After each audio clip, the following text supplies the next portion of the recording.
Things don't happen overnight. You have to make the emotional and the personal investment to make your dreams come true. What would amazing look like for you?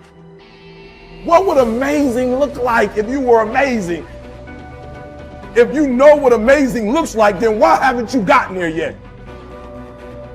I want you to say, the reason I'm not as amazing yet because I hit the snooze button. That's why I'm not amazing right now. The reason why I'm not amazing right now is because I couldn't get up early enough because I told myself I'm not an early person. The people in the world become weaker people.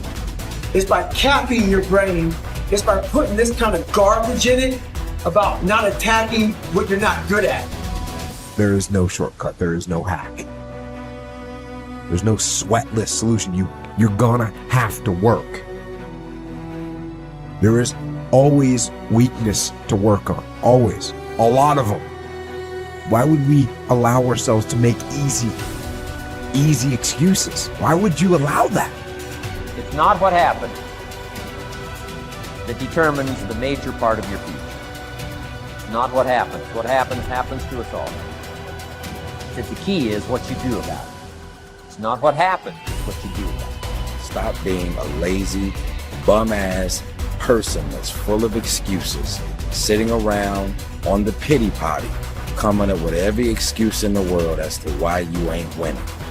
You are the reason you're not winning. Unaware and understanding that this thing that we are dealing with right now in our lives is only temporary. It's temporary and it will not last forever. You must realize that you must grow enough tenacity within yourself to press on. Are you going to put in the work or not? Are you going to find a way to reach your goals or not? The minute you start thinking, I don't want to do this, the minute that feeling creeps in, that's the time you're having a test. The minute you feel the ache of, I'd rather do something else, I'd rather do anything else than this, that's the test. The minute you train yourself to say, this is my opportunity, is the minute you go from loser to fucking winner. And this is a skill. This is something you practice. You are amazing and you have limitless potential. So start tapping into it by not sitting on the fence. Get up, get out, and get it done, baby. Let your work get your opportunity. Let your work get your praise. Let your work open up doors. Let your work get people paying attention. Let your work get the whole world to notice. Stop thinking. Stop procrastinating. And you gotta work. So you got to make sure that you constantly are rewriting your book. You have to constantly rewrite your book every day of your life. You know, and these aren't just words I say. This is how I have to live. Like, these are conversations I have with myself. And I say it everywhere I go. The most important conversation when you have with yourself. Yes. You live with it every single day. But most of our conversations are not the right ones. They're not the ones that are going to push us to the place we need to go. They're the ones that are going to keep us sitting in that toxic environment that you've helped create and everybody else helped create, and you just live in it. You live in that muck, and that conversation just plays in your head, and that becomes you.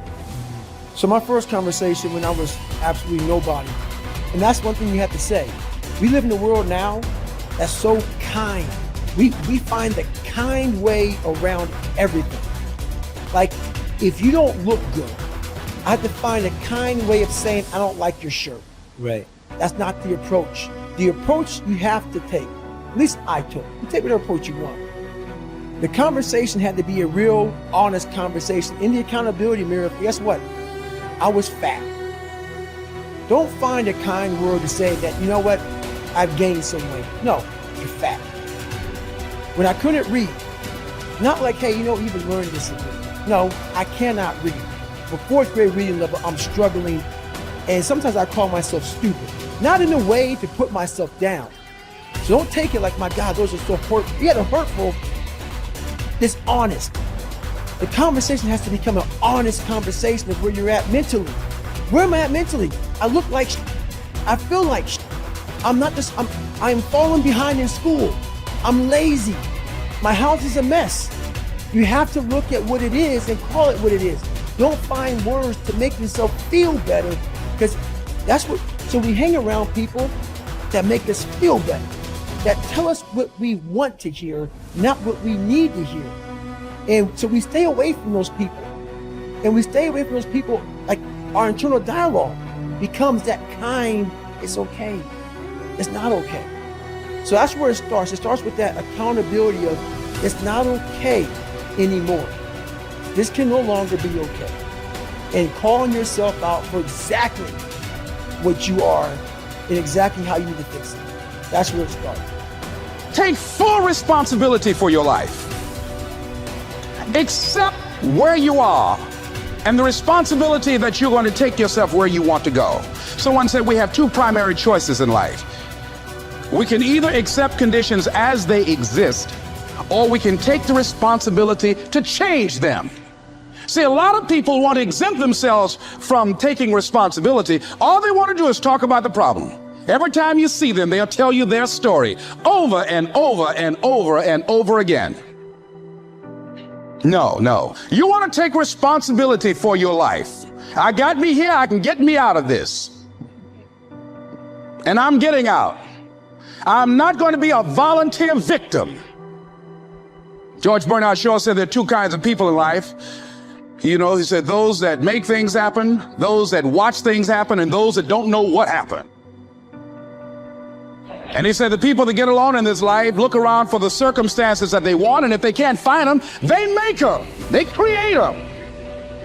So part of beginning to get unstuck, you've got to decide that the behavior pattern that you have adopted doesn't work for you. You've got to change your strategies, and changing your strategy means reinventing your life. Recreating you, and you have the power to do that. You can decide that you're going to change, that you're not going to be a wimp. You can decide that you're going to stand up to life. You can decide that I'm going to live each day as if it were my last. You have the power to make that decision. You can decide I'm going to work on myself and develop myself. I'm going to empower me. And all of these things that are happening to me right now, they're just temporary inconveniences. They're not stronger than I am. I'm in charge here. Your self-confidence is closely connected to your self-esteem and to how much you like yourself. Dr. Nathaniel Branden calls self-esteem your reputation with yourself. It is how you feel about yourself and your abilities in relation to any situation that determines how much you like yourself and consider yourself to be a valuable and worthwhile person. The more you like yourself, the better you do. The flip side of self-esteem is what psychologists call self-efficacy. Self-efficacy is a measure of how effective and competent you feel you are to perform a particular task or to achieve your goals. This is called performance-based self-esteem. What this means is that if your self-confidence and your belief in yourself are determined by your self-esteem, or how much you like yourself is determined by how capable you feel you are in any given set of circumstances. For example, if a problem comes up at work or home and you are so familiar with it that you can solve it quickly and correctly, your self-efficacy and your self-esteem goes up. You feel more capable and confident and more willing to take on other challenges and difficulties. You feel more positive and optimistic. You feel like an excellent person. If, on the other hand, a problem or difficulty came up and you were unable to do anything to solve it, and you felt frustrated or ineffective, your self-esteem would suffer and your self-confidence would go down. You would feel negative about yourself and your abilities. You might even become angry or depressed. You would feel powerless rather than powerful. That's why they say in playing poker, the winners laugh and tell jokes while the losers say, shut up and deal. The law of cause and effect applies to everything you are today and to everything that you become. If the effect that you desire is high and unshakable, levels of self-confidence, then it is necessary that you engage in the same behaviors practiced by others who enjoy high and unshakable levels of self-confidence.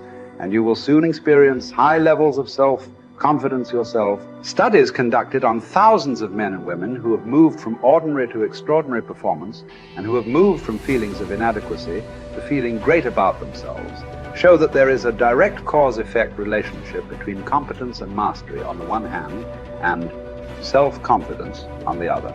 To attain this wonderful, healthy feeling of optimal performance, you need clear goals, challenging standards, regular feedback, total concentration, step-by-step, step success, and a feeling that you are expanding your capabilities to a new, higher level.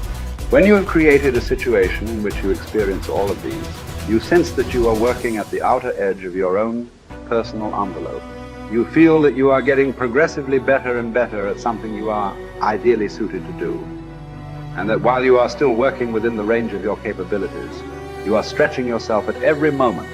When you are caught up in this kind of experience, you often lose track of time. You become unaware of hunger, thirst, or fatigue. You feel calm and clear-headed and euphoric. Tests show when you are in this state of flow, your brain releases endorphins, nature's happy drug, which causes you to feel happy and energized. Often, while you are in this state, the rest of the world seems to slow down.